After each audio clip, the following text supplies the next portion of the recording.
violence in the ring, fraud in the streets, and emotional damage at a high school dance. We're going to get into it. Let's get it.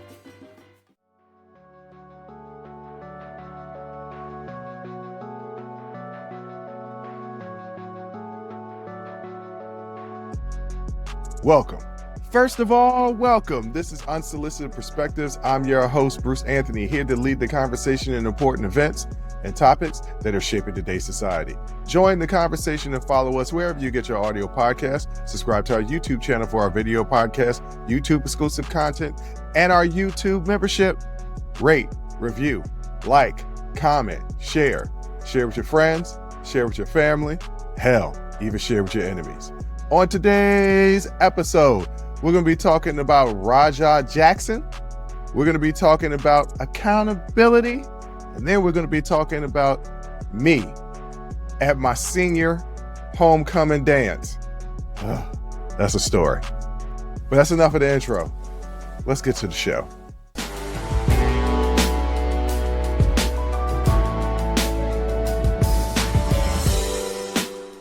You know, I often talk about the time that I owned a professional wrestling company. And I talk about it fondly, even though it went under shortly after I bought into the company. But I love professional wrestling. I still watch it today. My brother and sister were joking on me a couple of weeks ago about how it was very, very tough for me to give up my wrestling men, the action figures, even into high school. I was still secretly playing with them, putting together matches and events and the whole nine and making my brother watch them. I love professional wrestling. Wanted to be a professional wrestler. One of my greatest regrets is that after my freshman year of college, I went to my father and I said, "Hey, Dad, you think it would be cool if I didn't work this summer, but instead I went to wrestling school?" My father, even though he oftentimes told me some of my ideas were stupid, he never, ever shot down my dreams. And he said, "Son, if you want to go to wrestling school, I will pay for you to go to wrestling school." And I didn't follow through with it. Let's just say if I ever had to go to court as a transition to heaven or to be reincarnated, and I had to answer for regrets, yeah, that would be one of my regrets. I don't have too many now at my ripe old age of 45. You know, I pretty much do what I want to do and I don't let things hold me back. But that's one of my regrets, is that I didn't go to wrestling school in 1998, 99. And who knows? I could have been the first Rock or the next Rock or the next Stone Cold Steve Austin. Definitely wouldn't have been the next Hulk Hogan because I'm not racist. But anyway, we're not going to speak ill of the dead. Why am I bringing all this up? Because recently there was an incident at a wrestling event, and the incident involved Rampage Jackson's son. Now, for people that don't know who Rampage Jackson is, you do know him. You just don't know him by name.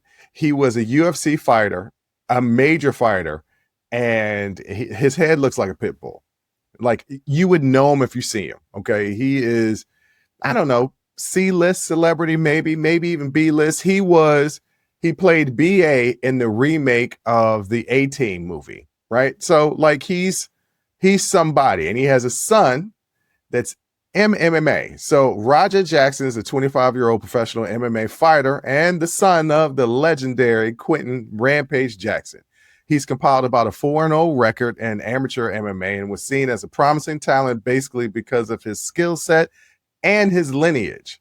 However, Raj has struggled to transition that promise into a stable MMA career, reportedly due to personal issues and a tendency for self-sabotage. He also explored crossover opportunities in entertainment wrestling, attempting to leverage his MMA pedigree. So that leads us to the Knock X Pro event. So Rampage Jackson was invited to a Knox Pro wrestling event in Los Angeles, which attracts independent wrestling and MMA talent for crossover segments.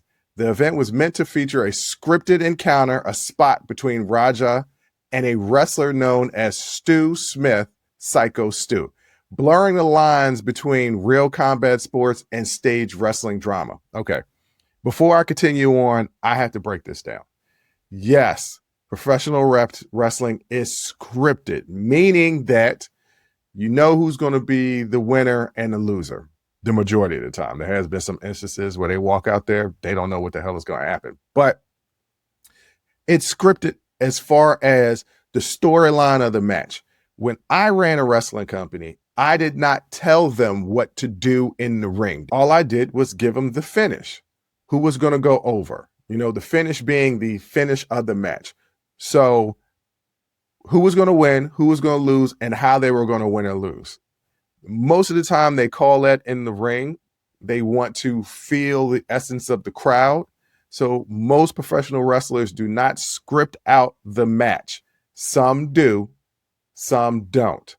But the finish, the end of the match, and how it's going to end is always scripted. Now, what they're talking about with Raja Jackson and Psycho Stu was there was going to be a spot, which meant that it wasn't a wrestling match that he was going to be participating in.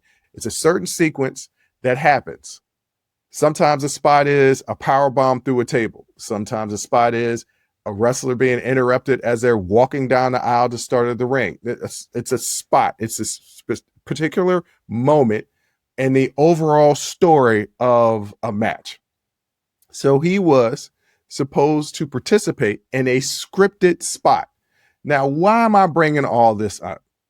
Tension reportedly existed backstage after an incident involving Smith and Jackson, which may have contributed to Raja breaking script and attacking Smith for real during their segment. So, what does all that mean?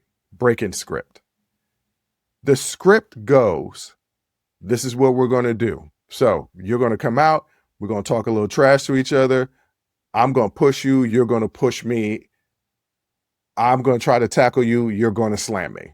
That's the script, right? Beforehand, that's what's going to happen. Y'all go over it. You push me, I push you, I attempt to tackle you, you slam me. That's all that's supposed to happen, right? That is the script. When somebody breaks the script or goes into business for themselves, these are all terms that are used in wrestling. It goes into business for themselves. This means that they've broken the script. So no longer is it going to be you push me, I push you, I attempt to tackle you, you slam me. Now it is, you push me, I'm going to punch you, slam you down to the ground, go grab a chair, hit you with a chair. Not saying that that's what happened in this scenario. I'm going to get to that in a minute, but that's breaking the script. So supposedly, Raja and Smith had an altercation before the match. Now, this was supposed to lead up to the match or that spot that they had scripted earlier. Something got mistangled and there's tension there. And then Rampage Jackson's son goes into business for himself. His presence was intended to capitalize on his MMA reputation and bring a spectacle to the wrestling event, but it went disastrously off course when Raja lost control and administered a violent, unscripted assault. Raja violently attacked wrestler Stu Smith during that wrestling event in Los Angeles, leaving Smith unconscious and seriously injured. The incident caught live on video and widely shared online was supposed to be a scripted wrestling segment. Like I said, it was supposed to be scripted, but quickly escalated into a real and brutal assault with Jackson slamming Smith down on the mat and throwing over 20 uncontested punches at Smith as he laid motionless. Jackson's actions are under active police investigation, and many in the wrestling community have condemned the attack as selfish, irresponsible act of violence, calling it among one of the worst ever seen in the ring. So let me repeat this. They have a scripted spot that they're supposed to do. Supposedly what happened before the scripted spot is Psycho Stu hit Raja Jackson with a can, like a soda can, beer can, or whatever. And Raja's like, what are you doing? And he was like, hey, man, don't break kayfabe. This is in a crowd. So this is all before Psycho Stu's match. As Psycho Stu is in his match, this is before the planned spot. as Psycho Stu is in his match, Rampage Jackson, who is also a streamer, is streaming online saying, hey, everybody thinks this is going to be fake. I'm about to go in there and beat his ass for real. He's saying that ahead of time. He proceeds to go along with the planned script spot. He goes in the ring. He picks up Psycho Stu. Psycho Stu gives him his body. So when you're in professional wrestling, you give somebody your body, that means that they're going to perform a move on you, and you're kind of helping them along with it. As a grown man who lifts a ton of weight, let me tell you, it is very difficult to pick up dead weight. It's extremely difficult. Grab a kid, grown adults up there, grab one of your kids when they fall out and they're not allowing you to pick them up and it's just dead weight. It's hard. It's hard to do it. So Smith gave him his body because that was part of the planned script. Raja broke script by slamming him down so violently that he knocked him unconscious and then stood over top of him in that UFC MMA mounting position and started throwing wild punches, 20 of them, that it looked like it looked like he was legitimately trying to kill him. Regardless of any prior misunderstandings or tensions backstage, Jackson bears a lot of responsibility for failing to respect the boundaries and safety protocols of professional wrestling. Not only that, the professional protocols of being a human being. He attacked an unarmed man and tried to violently hurt him. How violently did he hurt him? Supposedly, per reports, not only was Psycho Stu unconscious, he was literally choking on his blood and teeth. They finally got him in stable condition, but he's still critical. That's how badly this kid beat him. Now, his dad started defending him by saying, hey, look, he had just got a concussion a couple of days earlier. I didn't know that he was going to be doing this event. I don't think he should have been doing this event. That was the initial response. The second response is always supposed to be better, because typically the initial response to anything is emotional. Then when you see the reaction, you're like, hold up, I got to do some PR work. So then Rampage Jackson was like, no, my son was totally wrong. I don't understand why he did that. We're going to have a discussion. There's a rumor floating around now that Rampage has turned his back on his son and said, I can't do nothing with him. Like, he has these temper problems. He has these anger issues. This is part of the reason why his MMA career hasn't taken off the way it should have. But yes, it's under police investigation, because this is a brutal assault. And I hold Raja completely responsible for this. I'm not going to victim blame. This show, today's show is going to be, you're going to be like, Bruce, you're doing a lot of victim blaming. I'm not doing victim blaming. I'm going to explain in the next segment what I'm doing. But what I'm doing is laying out everybody's responsibility in certain situations.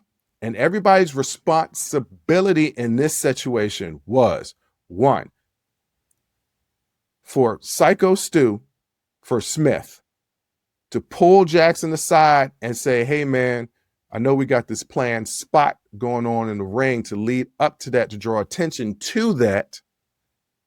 I'm going to do something outside where the crowd will see it, so that'll lead to anticipation for whatever we do in the ring. I'm going to hit you with a can. Is that cool? No, I just had a concussion a couple of days ago. Don't hit me with a can in the head. Okay, so what can I do? You can punch me in the stomach. That could lead to something. So there was a responsibility of Stu to have that conversation so that there isn't any tension.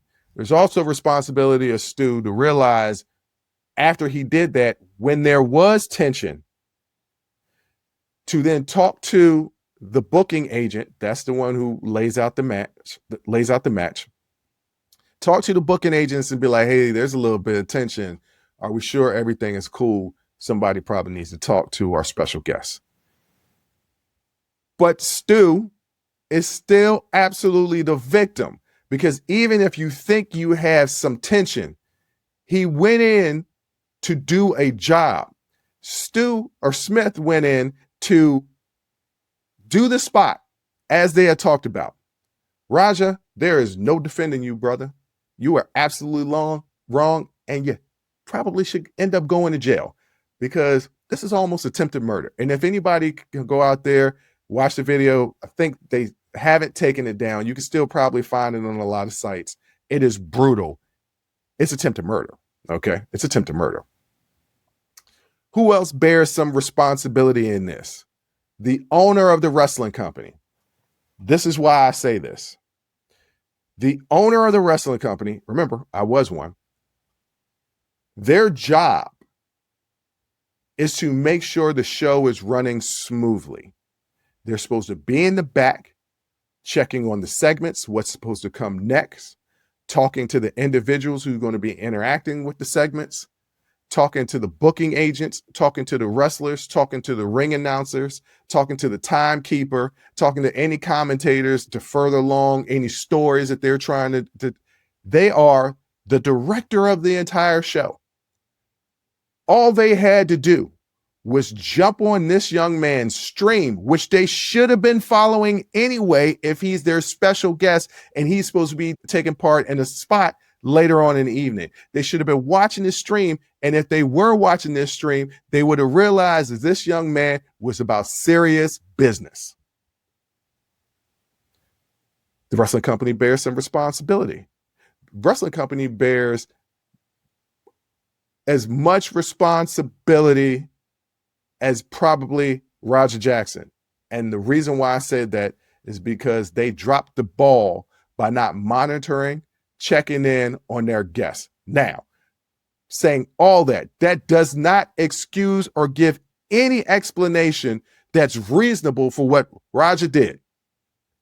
All I'm saying is that no matter what situation you are in life, everybody has a responsibility and accountability to that particular situation. Your actions and decisions have consequences. For every action, there's a reaction. And there were too many people in this situation who dropped the ball. Most importantly, the person who dropped the biggest ball is the soon-to-be felon, Rampage Jackson, who looks like he needs serious therapy. Serious therapy. And this brings a bad light to the sport I love. Yes, I called it a sport because you have to be an athlete. To the sport I love, professional wrestling. Whenever you are running a business or making decisions for other people, try to look at the entire board. And no matter what decision you make, bear the responsibility of whatever outcome that comes from that decision. Responsibility isn't just about causing harm. It's about creating and enforcing and respecting systems that keeps everyone safe. When failures occur, it's important to look beyond blaming one person and ask a simple question. What went wrong with the checks, protocols, and supervision? How could the organization better protect its talent, especially from out of control, real violence? True accountability means taking steps after incidents to fix systematic weaknesses and prevent future harm. Victims need support, and organizations must be protective in their responses. The story isn't about one person losing control. It's a wake-up call for the wrestling industry to prioritize safety and accountability on every single level. And I'm not talking about the WWE. The WWE does a really good job of maintaining safety on every level. Booker T, a famous wrestler, five-time world heavyweight champion, was on a podcast expressing this very thing because he runs a wrestling company. And he said, look, yes, Jackson, absolutely responsible. No, there's nothing that we can do to give him grace in his actions. Can't do it. But the company bears some responsibility. And that's all I'm saying, is that everybody has a hand in this thing called responsibility.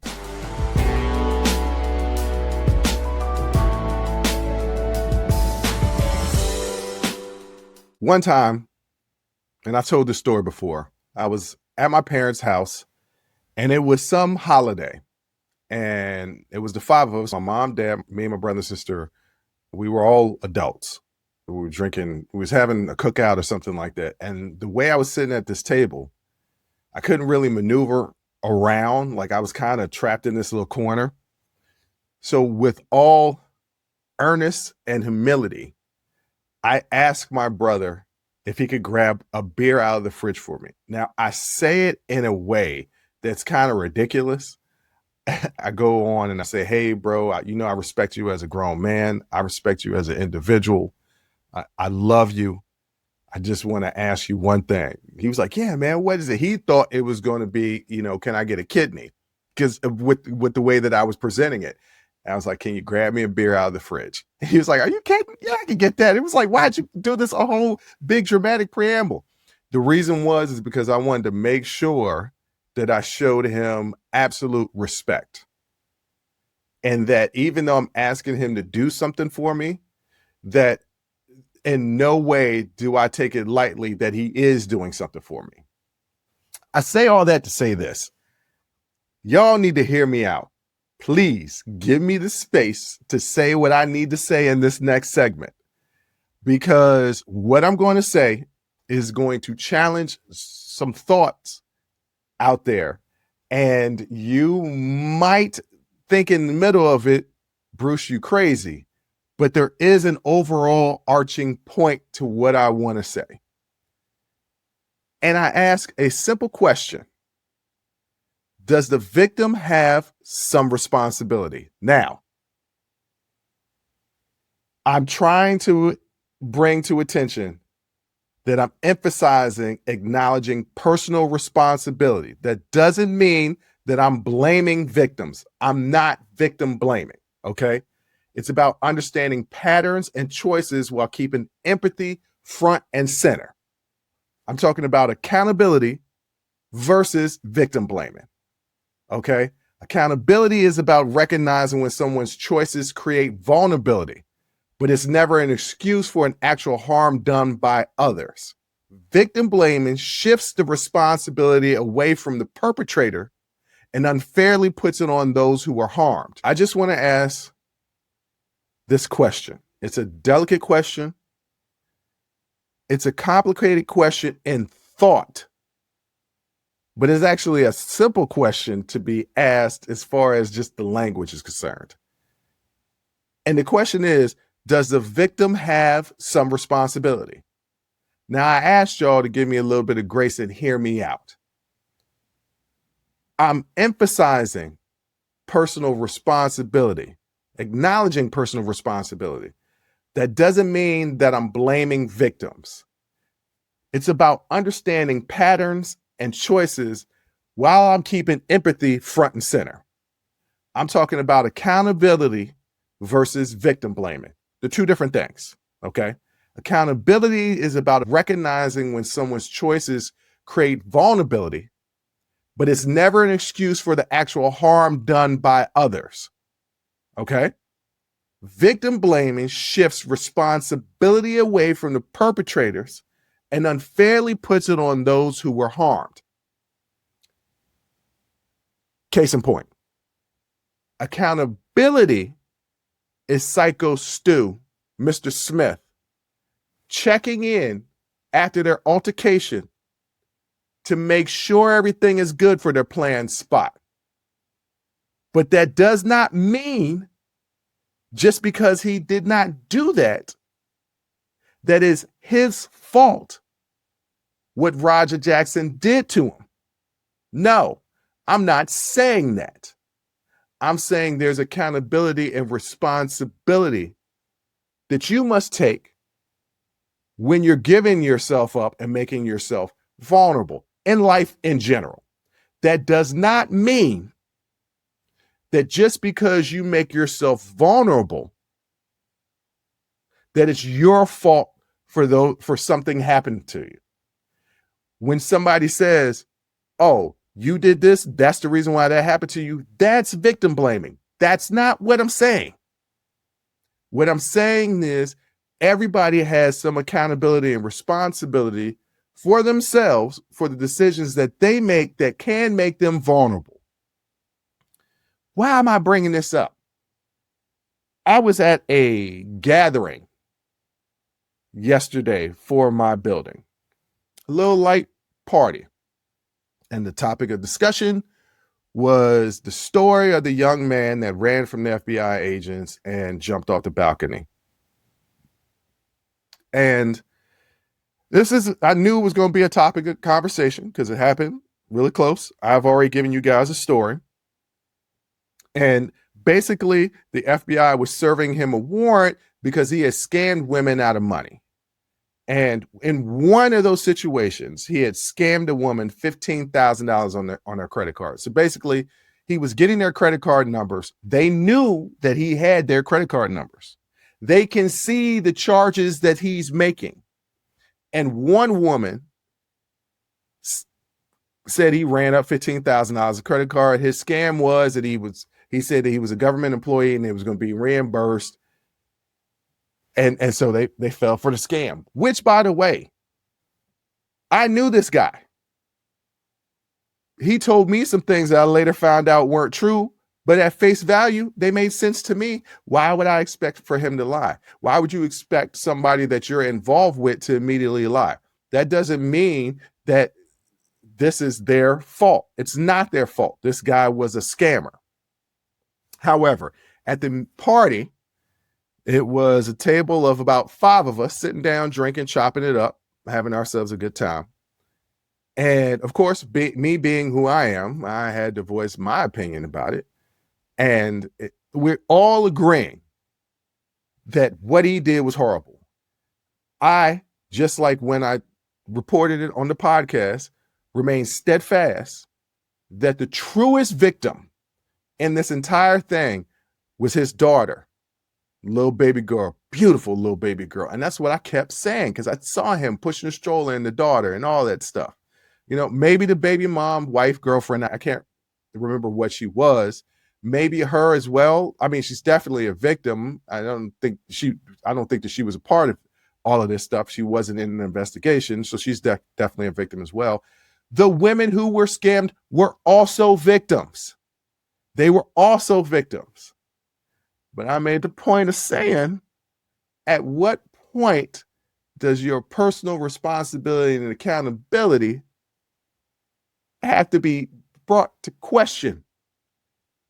I said, once it got to a comma, meaning once it got to $1,000, I have more than just serious questions.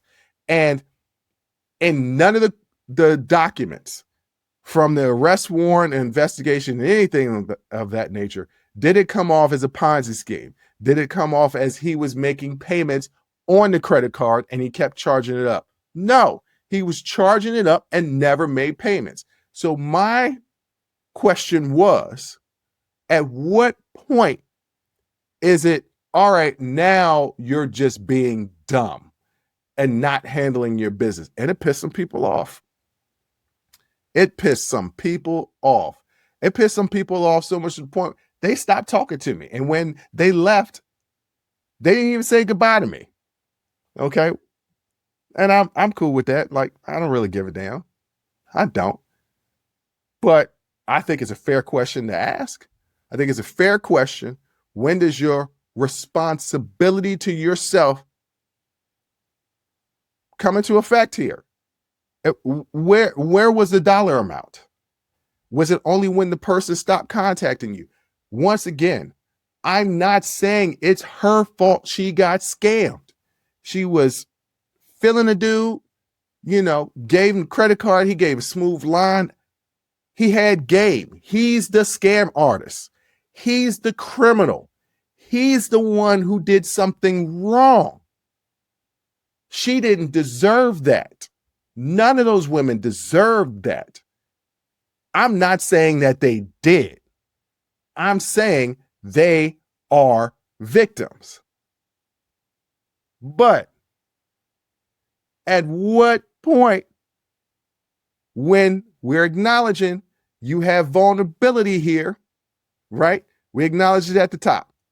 I said acknowledging personal responsibility doesn't mean blaming the victims, but we have to acknowledge personal responsibility. At what point is it that person's personal responsibility to be like, you can't use this card no more? What's the number? What's that point? Once again, I have to stress, I'm not blaming the women for giving him their credit card numbers, for allowing him to charge some stuff, because, I mean, he was a smooth talker. He was smooth when I met him.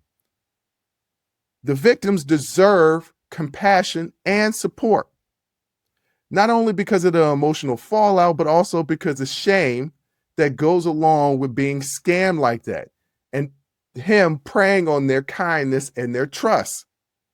However, it's still possible to discuss the role of ongoing decisions, such as not asking questions, ignoring the red flags, and continue to trust after warning signs.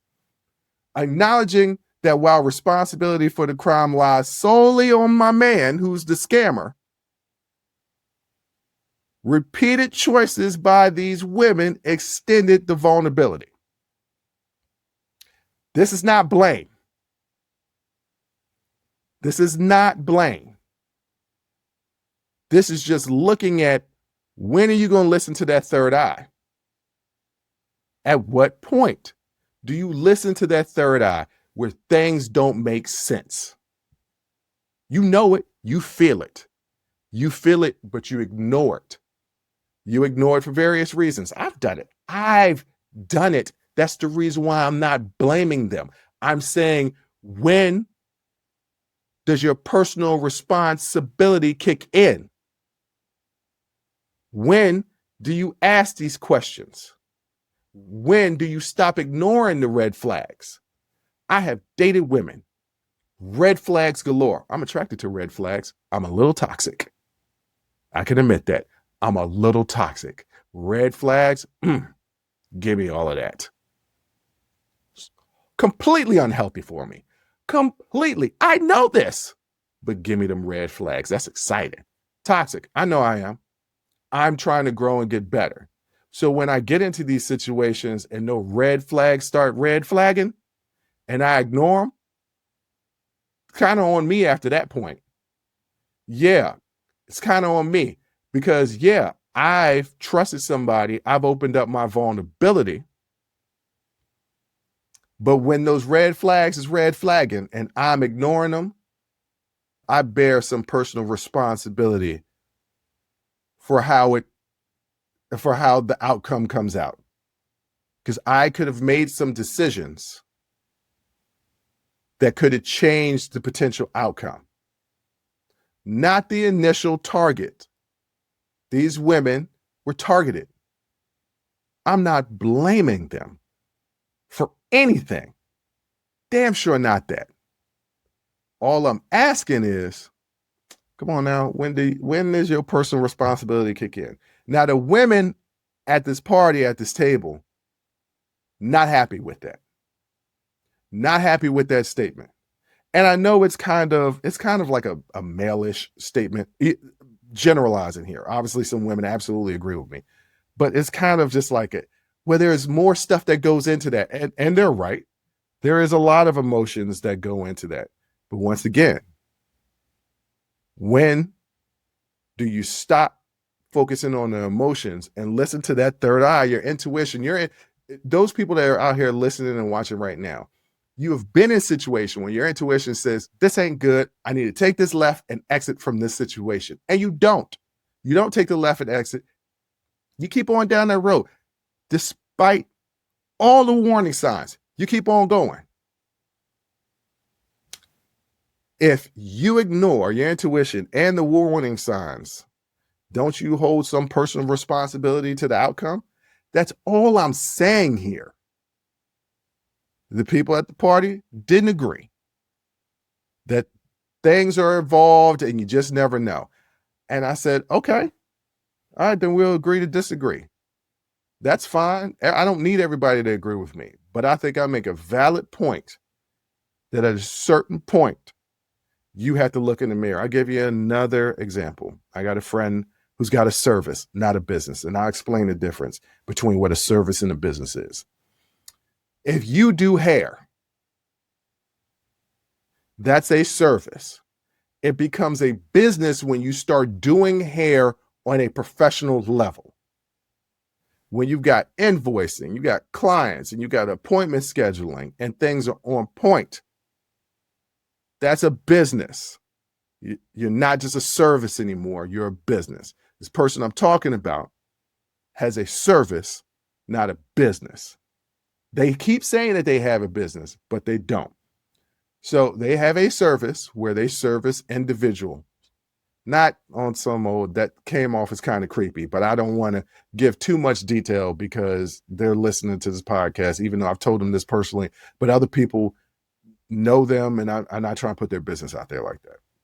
So I'm not going to say specifically what they do, but they're good at that service. They're really good at that service. So they asked me, because even though I don't have any degrees in business, I've started several businesses. I am running the day-to-day operations of the company that I work for. I'm the president. Okay. So I do everything. I oversee everything and I answer to a board. So I run the company. I've run several businesses before. Some succeeded, some haven't succeeded.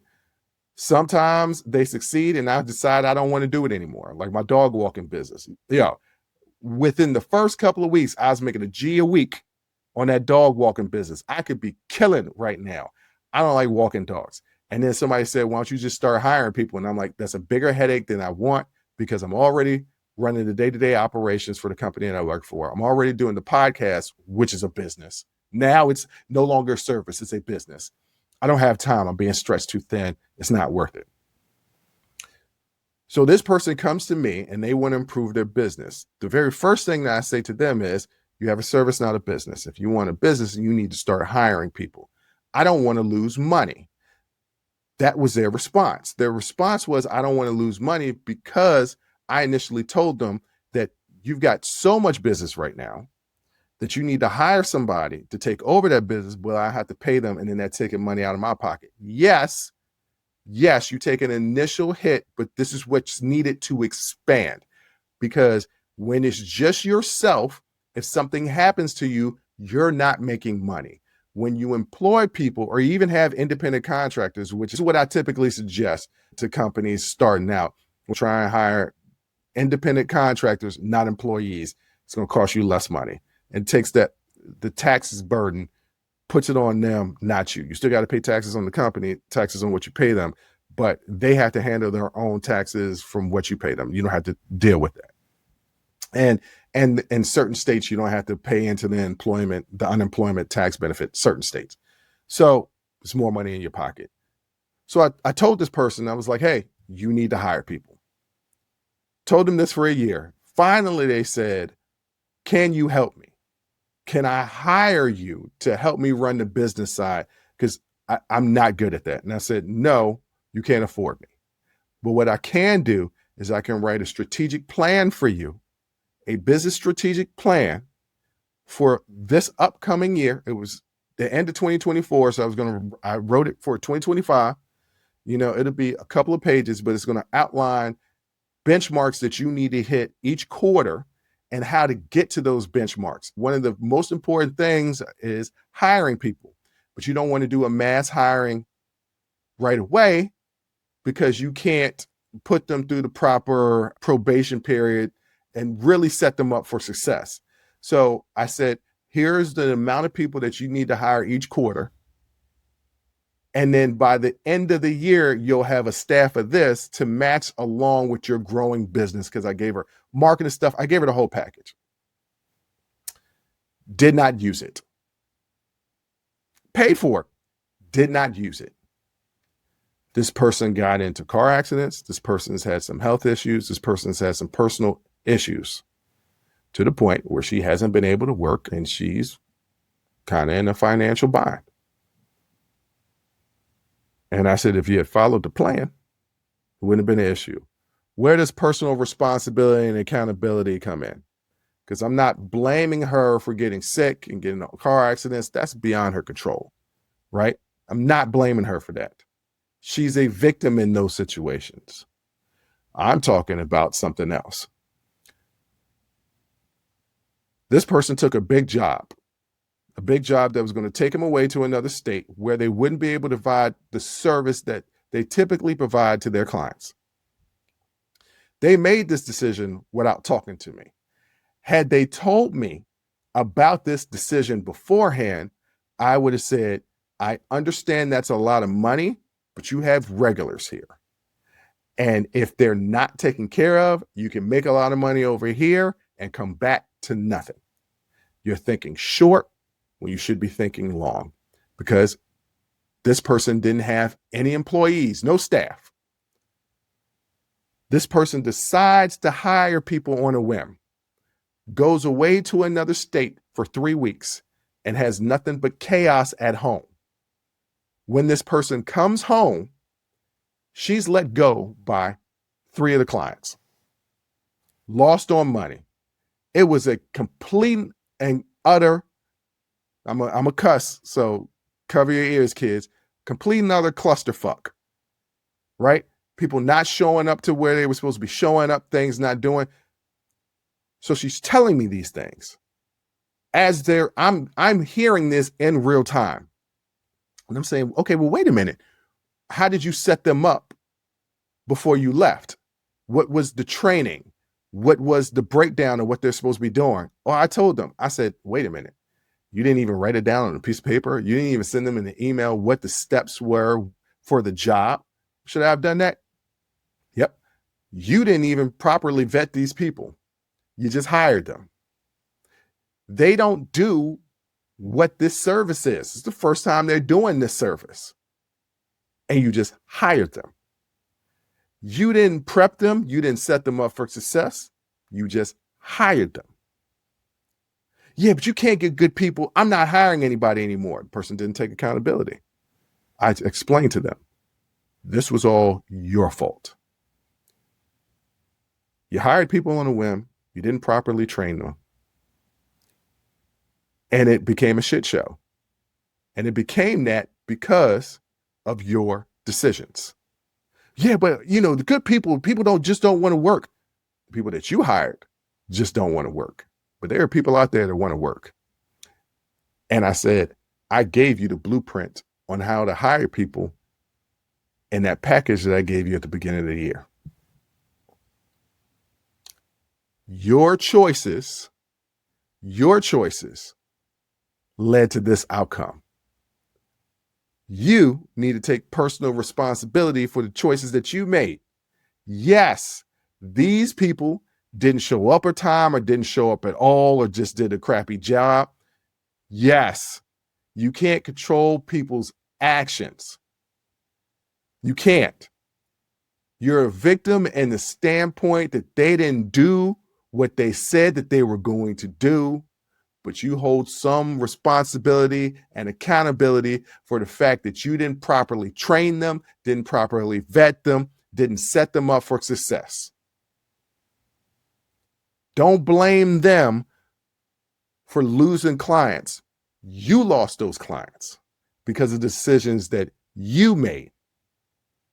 And accountability means reflecting on the decisions and the systems that you can't control, rather just pointing the fingers at things when they go wrong. This is for all walks of life, right? We all make mistakes, but growth comes from examining what could have been done differently, not just blaming outcomes on others. This person acknowledged, yeah, I could have handled that differently. Yeah. And now you're going to have to build back up. And I expressed to them, you can still hire people. You have to. Or else you're going to run into serious trouble because you have a service, not a business. You need to have a business. That's the most important thing. And you have to hire other people. But there are steps to take when you hire people. Look, everything that I'm talking about. Last segment with Raja Jackson and the wrestling company. This segment with the victims of that scam artist, my friend that was running the business. All this discussion is about learning and preventing future situations. This is not shame. This is not reactive blame. This is about learning. We all have personal flaws. We all do. But acknowledging those flaws and acknowledging ways in which we can act differently isn't blaming ourselves for what happened, but it's also taking accountability and responsibility. And in doing that, we can reclaim agency and move forward stronger. Those women that got scammed, they shouldn't fall for it a second time. It's a lesson, right? It's a jacked up lesson that comes with lost money and emotion. And I was wrong. I was informed yesterday that there's no guarantee that these women are going to get the money that was used on their credit card. I assume because of my credit cards, but I've never been scammed out of a lot of money. I assume because of my credit cards and I've got like theft prevention that, you know, that stuff will be covered. But I guess that's, hey, any lawyers out there, credit card company people like that, explain it to me, reach out to me, because I would love to understand that aspect. I thought that the credit card companies would reimburse these people, but maybe not. That's what I found out yesterday. There's no guarantee that they're going to be reimbursed. They are absolutely victims. I'm not taking that away from them. They are victims. My friend is a victim of people who are poor employees. But in all of these scenarios, each person needs to claim some personal responsibility for their actions and the outcomes that came from their actions. Look, accountability in tough situation is not blame, but it's a way to understand what can change next time. It's easy to fall into a trap of saying, why did you or I let this happen? It's easy to say that type of stuff, but real growth comes from asking what we can learn from this pattern or system. You're not responsible for anybody's crime against you, but knowing the signs can help you protect yourself moving forward. And this isn't just about crimes. This is about relationships and interactions. It's about life.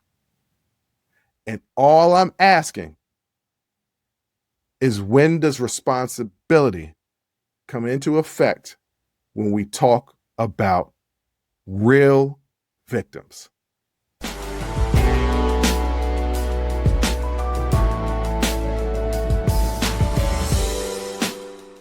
All right. Those last two segments ran long. I was pontificating and preaching. I've been doing that a lot lately. I don't know, something must be going on with me in my older age where I just feel like preaching. My uncle used to say, I think you're going to be a preacher. And I was like, nah, I ain't going to be no preacher because I'm a heathen. But I damn sure going to stand up on my soapbox and lecture. And I don't think that I'm always right. But I think I bring up valid arguments that make you think. If you want to, make you think. But that's enough of all that thinking. Now it's time for some silly fun and story time with Bruce. And this is the story of my senior year homecoming. Now, for people that have watched and listened to the show and understand the backstory, you understand the story about the woman that called me gay. And this was in high school. That was junior year in high school. The next year, that same woman still had a crush on me and was best friends with who was one of my best friends right now, but was becoming a really good friend of mine back then. She was best friends with my boy's girl. And me and my boy, we were hanging out every single weekend. Homecoming is coming up. I have this particular girl that I want to ask. I like her. She likes me. But we're from different sides of the track. It's not no Romeo or Juliet situation. She just didn't fit in my high school group. And I necessarily didn't fit in her high school group. But we dug the hell out of each other. It was young romance, even though we never dated or anything. Just that flirtation and the energy was there. And I wanted to ask her to homecoming. So I bring this up to my boy. My boy was like, don't ask her. He's selfish, by the way, or was, and self-centered. He was the only child. It's like, don't ask her, man. She doesn't fit in the group. I was like, well, I don't have to like go with y'all. We all going to the same spot. I don't have to go with y'all. I can go with her and her group, but you don't even know anybody over there. Why don't you just ask my girl's friend? I was like, the one that spread the rumor that I was gay? Yeah, I mean, she said she was sorry. Y'all can make amends and now be perfect because that's her home girl, and you my homeboy, and we could all be in the group together and it'll be fun. I don't want to do that, man. What changed my mind? Because I did end up going to homecoming with this young lady. What changed my mind is that she had certain assets that appealed to me. I don't know what happened over the summer, but good God, she came back looking damn good. How good did she look? One time I saw her walking up the stairs and I said, maybe I can ask her to homecoming. So I do. And there's, I don't know, a month leading up to homecoming. So we're hanging out and I'm like, she's all right. She's attractive. And I'm somebody, to my fault, when somebody apologizes to me and is sincere, I immediately just let things go. That's not the greatest way to live. And I've been working on that.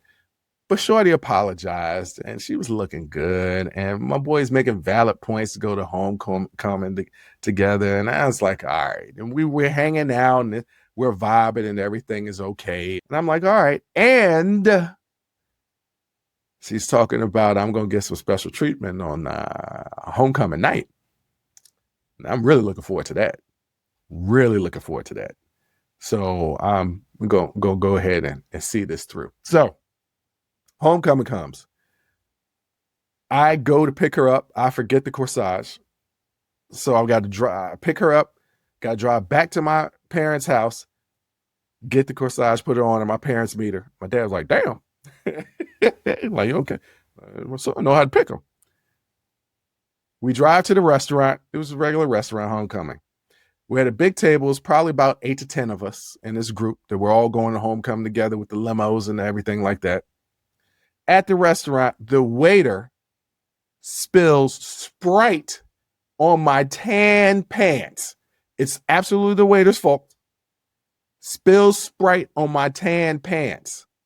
Sprite is clear, but super sugary, and my pants are tan. I cannot stress that enough. They're tan, which makes it look like I have peed myself, and it is all over my waist, like the entire area. It looks like I had an accident for a couple days. That's how bad it was. The restaurant was at fault so much, they comped the meals for the entire table, sent somebody over to like a CVS type store to get a hair dryer for me to use the hair dryer to try and dry my pants. Didn't work. Big stain. Looked like I peed myself. I untucked my shirt, pulled out my shirt, because it doesn't matter because I'm going to pull it out anyway when we get to homecoming and start dancing. But it didn't matter. Looked like I peed myself. And I look at my boy and I'm like, this is not a good sign. This is not a good sign for the evening. He's like, man, everything happened. It's not that big of a deal. It's going to be okay. I was like, this ain't a good sign. All right. What else happened? We get in that limousine. We head over to the school. They had a homecoming dance at the school. We head to the cafeteria where everybody's going to be dancing. The music's going to be playing. Mind you, this woman's been obsessed with me. obsessed with me for almost a year. We're finally dating. She finally has what she wants. Okay. We get on the dance floor. She dances with everybody else but me, to the point where I'm like, yo, are you my homecoming date or not? Why are you dancing with everybody else but me? Why are you not showing me any attention at all when this was your idea for us to get together? You've been wanting to get together for a long time. Now we finally here and you ain't gonna show me no love. This is after I look like I peed myself. So I would think that you would give me a little sympathy, just a little bit. Didn't dance for me. I pull her aside. I'm like, yo, what's going on? She said, don't worry. Tonight, I'm going to give you that special gift. The special gift was sex, y'all. Anyway, we're all heading over to my boy's house. After homecoming, we just going to vibe out and chill. Me and my boy already got the drinks down in the basement because we always looked older. So we were the ones that got the liquor. So we already got the drinks down in the basement. So we go to the house. We all chilling, playing games and stuff like that. Most of us are sleeping downstairs in the basement. I go down there, get a couple of drinks, come back upstairs. Once again, she ain't showing me no attention. This proceeded all night long. Mind you, my boxes are sticking to me. Why? Because I got Sprite in my lap. I don't have no change of clothes. I just got to deal with that all night long. So finally, I get fed up because she ain't showing me no attention, none. I go downstairs. I go to sleep. About 3 o'clock in the morning, I feel this little push on my arm. Bruce, wake up. I'm like, yeah. You ready for that special treat? Nah, I don't even want it. What? Nah, I'm good. I'm tired. I'm going to go to sleep. Because I'm pissed. I'm pissed at the woman that spread a rumor the previous year that said I was gay. I take to the homecoming, my senior homecoming, my last homecoming. All because my boy done pressured me in this situation. I got sticky draws and not the way I want it. Pardon me, but not the way I want it. It's 3 o'clock in the morning. You have ignored me all night, but you've been giving me appetizers for what was going to happen weeks prior to homecoming. She wasn't ignoring me all those weeks. On this particular night, she's ignoring me. And yeah, I could have been selfish and said, you know what? You ignored me, but I'm still going to go ahead and done this. I could have ignored all the red flags and not had any personal accountability or responsibility to myself. Because I had opened the door to my vulnerability by forgiving her, taking her to homecoming, drinks spilled, being ignored on the dance floor. I've had a horrible time. This has been horrible. So why shouldn't I get a treat at the end? I done gone through all this, but I refuse. Next morning, I drive her home because we all spent the night at my boy's house. So I drive her home the next morning. In that car, I had a very adult, as a 17-year-old kid that is furious, I can look back and even say this was a very, very adult conversation. And I said, hey, look, I don't think it's a good idea for us to hang out like this anymore. Like, we could be cool, we could be friends, but I don't think it's a good idea. Why? I just feel like we're just really different. And I didn't really have a great time last night. And this was like our first, official date. And for me, it was horrible. And I let you know throughout the night that I wasn't having a good time. And you didn't care. If you were not having a good time as my date, I would have tried to do something to help you have a good time, pay you a little attention, do whatever I needed to do to bring a smile to your face, because this is both of our night. You didn't really show any sympathy for me having a drink spilled on me and having to go through that whole ordeal. I'm not trying to say this is all about me, but there's got to be a little bit about me. And you showed, to me, in this instant, the most important thing to you was having me be your date at homecoming, having me be your date to homecoming, but not be your date. And, I just think that we think differently in this regard. And I think it's best that we just be friends. Now, one of the reasons why I was so gentle in this conversation is because the last time this woman got some information that I didn't want to be with her, it was brutal. And she decided to spread a vicious rumor. And now she could spread a rumor that I turned her down for sex. That guarantees that I'm gay, right? Because what 17-year-old boy turns down this voluptuous woman for sex? I turned it down because, look, I'm better than that. That's the reason why I turned it down. She cried, and there was no real beef. She said some slick stuff behind my back, but there was no more rumors, and she got her ass beat later on that year from a woman that I called Ghetto Godzilla, and she got the brakes beat off of her. And I was laughing because she had said some things that was mean. And I thought it was karma. But that was not the worst date I ever had in my life, because I didn't get punched. But it was the worst date I ever had in high school, and it was homecoming. It was my last homecoming.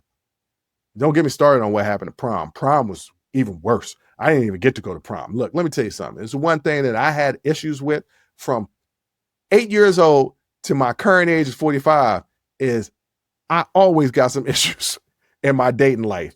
But all the issues in my dating life is because of me. I take personal responsibility and accountability for the decisions that I make. I made the decision to go to homecoming with this young woman because I saw her booty. Despite the fact that she had consistently showed me who she was. I don't think she was a bad person at all. I just don't think that we were good people for each other. That happens in life. All these things that happen to me, even though I am the victim in these situations, I still hold some personal responsibility. That's all this show has been about. Personal responsibility. Just think about it. But on that note, ladies and gentlemen, I want to thank you for listening. I want to thank you for watching. And until next time, as always, I'll holla. Whew, that was a hell of a show.